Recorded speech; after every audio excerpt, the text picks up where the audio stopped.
മുഖ്യമന്ത്രി എന്ത് ശൈലിയാ മാറ്റണ്ടേ? അല്ല, ഞാൻ ചോദിക്കുന്നത് എന്താ, നിങ്ങളിപ്പോൾ കുറേ കൊല്ലായാലോ ഇത് പറയാൻ തുടങ്ങിയിട്ട്. എന്നിട്ട് തന്നെയല്ലേ ഞങ്ങൾ 99 സീറ്റ് കിട്ടി രണ്ടാം ഗവൺമെൻറ് വന്നത്. ചരിത്രത്തിൽ ആദ്യമായിട്ടാണ് കേരളത്തിൽ ഒരു ഗവൺമെൻറ് രണ്ടാമത്തെ ഭരണത്തിൽ വരുന്നത്. അന്നും പിണറായി തന്നെയായിരുന്നല്ലോ. നിങ്ങളിപ്പോൾ കുറച്ച് ആൾ കൂടി ചേർന്നിട്ട് പിണറായിയെ ഒരു പ്രത്യേക രീതിയിൽ അവതരിപ്പിച്ച് ഒരു ജനങ്ങൾക്കിടയിൽ ഒരു ഇമേജ് വേറെ ഉണ്ടാക്കാൻ വേണ്ടി നിങ്ങൾ ശ്രമിക്കുകയാണ്. അതിനൊന്നും CPI വഴങ്ങുന്ന പ്രശ്നമില്ല. അതിനെല്ലാം കൂടി ചേർത്തിട്ട് നോക്കണം. എന്നിട്ട് ഏതെങ്കിലും ഒരു ഭാഗം കൂടി എടുത്ത് നിങ്ങൾ ഏതാ പത്രം? മനോരമയോ? എന്നാൽ പിന്നെ ഉറപ്പില്ലേ വരാൻ പോകുന്നു ഇതായിരിക്കുന്നു. ഞാൻ പറഞ്ഞത് ഒന്നുകൂടി ഞാൻ പറയാം, നിങ്ങൾക്ക് മനസ്സിലാകാൻ വേണ്ടി തന്നെ പറയാം. ഞാൻ പറഞ്ഞതിൽ അതൊന്നും ഉൾക്കൊള്ളുന്നില്ലല്ലോ.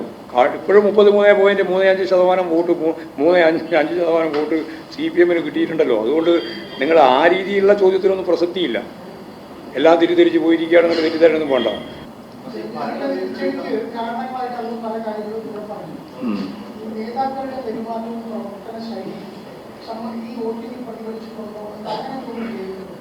അല്ല, ഞങ്ങളതിനെ സംബന്ധിച്ച് എല്ലാ ഘട്ടത്തിലും ആവശ്യമായ തിരുത്തലുകൾ വരുത്താൻ തയ്യാറാണല്ലോ. ആരുടെയെങ്കിലും സ്റ്റേറ്റ്മെൻറ്റോ ആരുടെയെങ്കിലും പെരുമാറ്റമോ അല്ലെങ്കിൽ ആരുടെയെങ്കിലും നിലപാടുകളോ വ്യക്തിപരമായിട്ടല്ല ഞങ്ങൾ കാണുന്നത്. അത് പാർട്ടി എന്ന രീതിയിൽ പരിശോധിച്ച് ആവശ്യമായ തിരുത്തലുകൾ വരുത്തി മുമ്പോട്ടേക്ക് പോകും. സർവ്വതല സ്പർശിയായ മേഖലയിൽ ആവശ്യമുള്ള തിരുത്തൽ പാർട്ടി നടത്തും. തെറ്റായ ഒരു പ്രവണതക്കും പാർട്ടി കൂട്ടുനിൽക്കുന്ന സമീപനം സ്വീകരിക്കില്ല. അത് നേതാക്കളുടെ കാര്യത്തിലായാലും സാധാരണ സഖാക്കളുടെ കാര്യത്തിലായാലും എല്ലാവർക്കും ബാധകമായിട്ടുള്ള ഒന്നാണ്.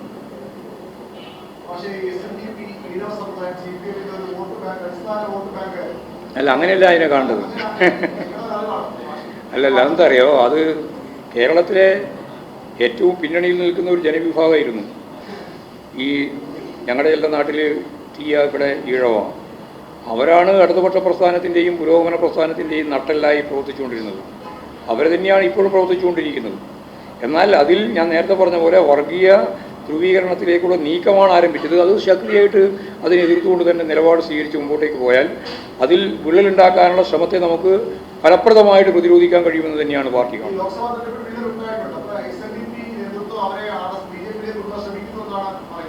അത് നേരത്തെ പറഞ്ഞു കഴിഞ്ഞാണ്. അവരെപ്പറ്റി മാത്രമല്ല, മറ്റ് വിവിധ സംഘടനകളുണ്ടല്ലോ. ചെറിയ ചെറിയ സംഘടനകൾ നിരവധിയുണ്ട്. ജാതി സംഘടനകളെ പറ്റി ഞാൻ പറഞ്ഞു.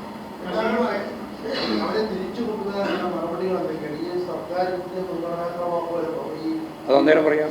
മുൻഗണനാക്രമം ഞങ്ങൾ ചർച്ച ചെയ്യും. ഞാൻ നേരത്തെ പറഞ്ഞില്ലേ, അടുത്ത മാസമാകുമ്പോൾ വളരെ വേഗം തന്നെയാണ് ഇതിൻ്റെ ഭാഗമായിട്ട് ഭാവി പ്രവർത്തനങ്ങളെ സംബന്ധിച്ചുള്ള വളരെ ഫലപ്രദമായ ഒരു ഇടപെടൽ. അത് നമുക്ക് ഈ സാമൂഹിക ജീവിതത്തിൽ വന്നുകൊണ്ടിരിക്കുന്ന നിരവധിയായ മാറ്റങ്ങളെ ഉൾപ്പെടെ കണ്ടുകൊണ്ട് പോകണം. ഓരോന്നിനെ സംബന്ധിച്ച് ഇടപെടണം. അത് ഇടപെടും എന്ന് തന്നെയാണ് തീരുമാനിച്ചിട്ടുള്ളത്. എങ്ങനെ? അത് ഒരുപാട് ഘടകങ്ങളുണ്ട് അതിൽ. അവിടെ ഫണ്ടിങ് ഉൾപ്പെടെയുള്ള ഒരുപാട് പ്രശ്നങ്ങളുണ്ട്. അതിൻ്റെ നേരെ ഇടപെട്ട വലിയ രീതിയിലുള്ള ഭരണ ഭയപ്പെടുത്തലുണ്ട്. തുടങ്ങി ഒരുപാട് കാര്യങ്ങളുണ്ട്. അതുൾപ്പെടെയുള്ള കാര്യങ്ങൾ വെച്ച് പരിശോധിക്കുമ്പോഴാണ് കൃത്യമായിട്ട് നമുക്കിത് മനസ്സിലാവുന്നത് പല മേഖലയിലുമായിട്ട്.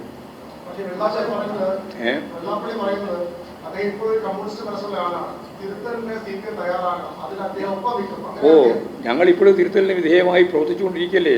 അപ്പോൾ അങ്ങനെ തിരുത്തലിന് വിധേയപ്പെട്ട് പ്രവർത്തിച്ചുകൊണ്ടിരിക്കുന്ന ഞങ്ങളോടൊപ്പം നിൽക്കാൻ പറ്റുന്നവർക്കെല്ലാം ഞങ്ങളുമായിട്ട് മുമ്പോട്ടേക്ക് പോകാം. അതിൽ യാതൊരു തർക്കവും ഞങ്ങൾക്കില്ല. ഞാൻ പറഞ്ഞത് ഇത്രയേ ഉള്ളൂ. SNDP അതിൻ്റെ രൂപീകരണ കാലഘട്ടം മുതൽ ചൂണ്ടിക്കാണിച്ച മതനിരപേക്ഷ ഉള്ളടക്കമുണ്ട്. അതിൽ നിന്ന് വ്യത്യസ്തമായി വർഗീയതയിലേക്ക് നീങ്ങാനുള്ള ചില ശ്രമങ്ങളുണ്ട്.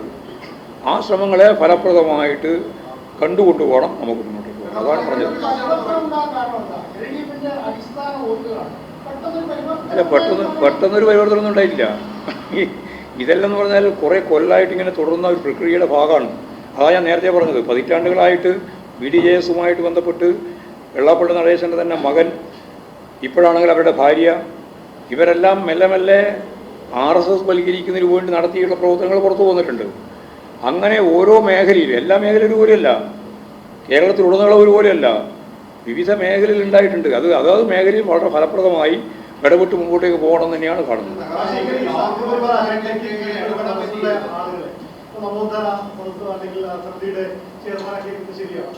അല്ല, അതൊക്കെ ഗവൺമെൻറ് പരിശോധിക്കേണ്ടതാണല്ലോ. അത് ആ രീതിയിലാണ് അതൊക്കെ കൈകാര്യം ചെയ്യുന്നത്.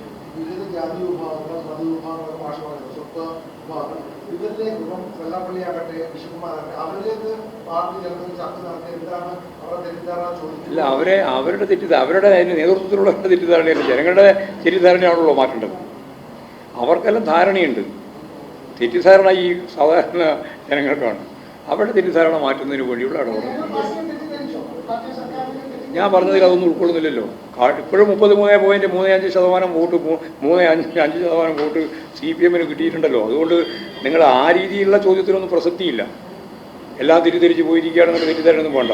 പാർട്ടിക്ക് തിരിച്ചു വരാൻ സാധിക്കുന്ന വളരെയേറെ ശ്രദ്ധേയമായ ഒരു തലമാണ് കേരളത്തിലുള്ളത്. ഇപ്പോൾ കോൺഗ്രസും BJP എല്ലാം പറയും ഞങ്ങൾക്ക് വലിയ രീതിയിലുള്ള സീറ്റ് മുൻകൈ കിട്ടിയിട്ടുണ്ടെന്നാണ്. കഴിഞ്ഞ 2019 തെരഞ്ഞെടുപ്പിൽ കോൺഗ്രസ്സിൽ 123 സീറ്റിൽ മുൻകൈ ഉണ്ടായിരുന്നു. ഇപ്പോൾ 111 സീറ്റിലേ ഉള്ളൂ. അന്ന് BJPക്ക് ഒരു സീറ്റേ ഉണ്ടായിരുന്നുള്ളൂ. ഇന്നിപ്പോൾ അവർക്ക് 11 സീറ്റുണ്ട്. അവർ ഇതിനു മുമ്പ് കേന്ദ്രത്തിലും ജയിച്ചിട്ടുണ്ട്. കേന്ദ്ര പാർലമെൻറ്റ് തെരഞ്ഞെടുപ്പിൻ്റെ ഭാഗമായിട്ട് മൂവാറ്റുപുഴ ജയിച്ചിട്ടുണ്ട്. NDA സഖ്യത്തിൻ്റെ ഭാഗമായിട്ട് ഇവിടെ നേമത്ത് ജയിച്ചിട്ടുണ്ട്. അതെല്ലാം അക്കൗണ്ട് കൂട്ടിച്ചിട്ടുണ്ട്. അതുപോലെ നമുക്ക് ഇനിയും മുമ്പോട്ടേക്ക് വന്നാൽ ഒരു സംശയവും CPM-നില്ല. ഈ 111 സീറ്റ് 123 സീറ്റ് കഴിഞ്ഞ പ്രാവശ്യം അവരുടെ കയ്യിലുള്ളപ്പോഴാണ്, അല്ലെങ്കിൽ അവർക്ക് മുൻകൈയുള്ളപ്പോഴാണ് 99 സീറ്റിൽ ഞങ്ങൾ ജയിച്ചത്. തദ്ദേശ സ്വയംഭരണ സ്ഥാപനങ്ങളിലേക്കുള്ള തെരഞ്ഞെടുപ്പിൽ ഞങ്ങൾ ജയിച്ചത്. അതേപോലെ ഇത് കേന്ദ്ര രാഷ്ട്രീയവുമായിട്ട് ബന്ധപ്പെട്ടാണ് പാർലമെൻറ്റ് തെരഞ്ഞെടുപ്പ് വരിക.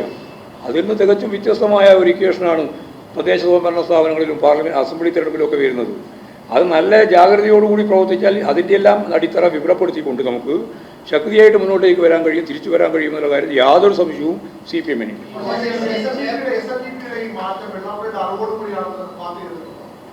അത് അദ്ദേഹത്തിൻ്റെ നിലപാടുകൾ ഞങ്ങൾ സൂക്ഷ്മമായിട്ട് പരിശോധിച്ചപ്പോൾ അദ്ദേഹത്തിൻ്റെ സ്റ്റേറ്റ്മെൻറ്റ് ഉൾപ്പെടെ സൂക്ഷ്മമായിട്ട് പരിശോധിച്ചുകൊണ്ടാണ് ഞാൻ ആ കാര്യം പറഞ്ഞത്. അതിൽ ഞങ്ങൾ കാണുന്നത് സംഘപരിവാർ അജണ്ടയിലേക്ക് നീങ്ങാൻ ഇടയുള്ള അല്ലെങ്കിൽ നീങ്ങി വരുന്ന SNDP-യുടെ ഭാഗമായിട്ടുള്ള ആളുകൾ ശരിയായ SNDP രാഷ്ട്രീയം തന്നെ കൈകാര്യം ചെയ്ത് മുമ്പോട്ടേക്ക് വരണം. അത് മതനിരപേക്ഷമാണ്. അതാണ് ഞാൻ പറഞ്ഞത്. മതിയായി.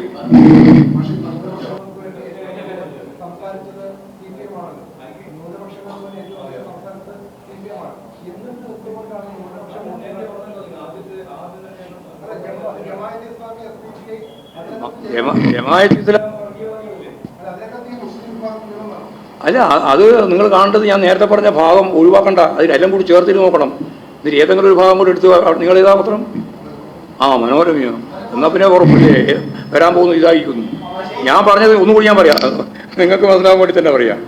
ഞാൻ പറഞ്ഞത് കേരളത്തിലെ ദേശീയ രാഷ്ട്രീയം, അതായത് ദേശീയ രാഷ്ട്രീയവുമായിട്ട് ബന്ധപ്പെട്ട് കേരള രാഷ്ട്രീയം കൈകാര്യം ചെയ്തതിൽ പരിമിതിയുണ്ട്.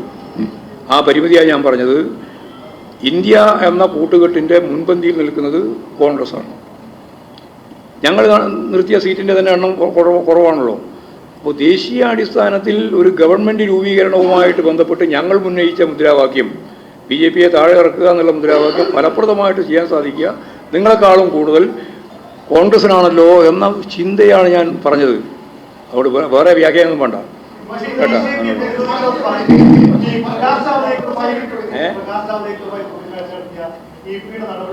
അതിന് നേരത്തെ വിശദീകരിച്ചു കഴിഞ്ഞല്ലേ.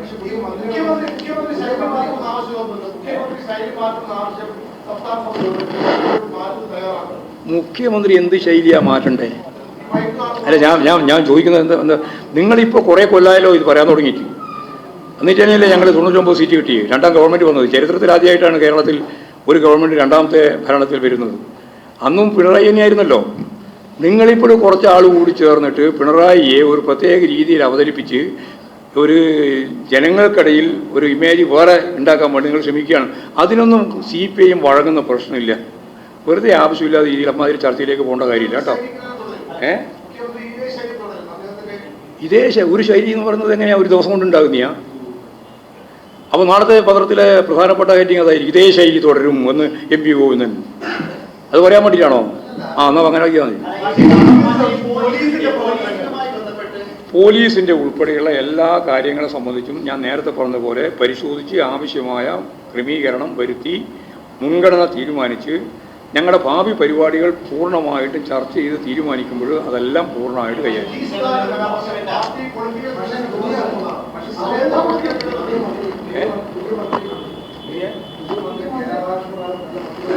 അത് നിങ്ങളെന്നെ വാർത്ത കൊടുത്തല്ലോ. വേറെ അതായത് മന്ത്രിയെയൊക്കെ തീരുമാനിക്കേണ്ടത് മുഖ്യമന്ത്രി.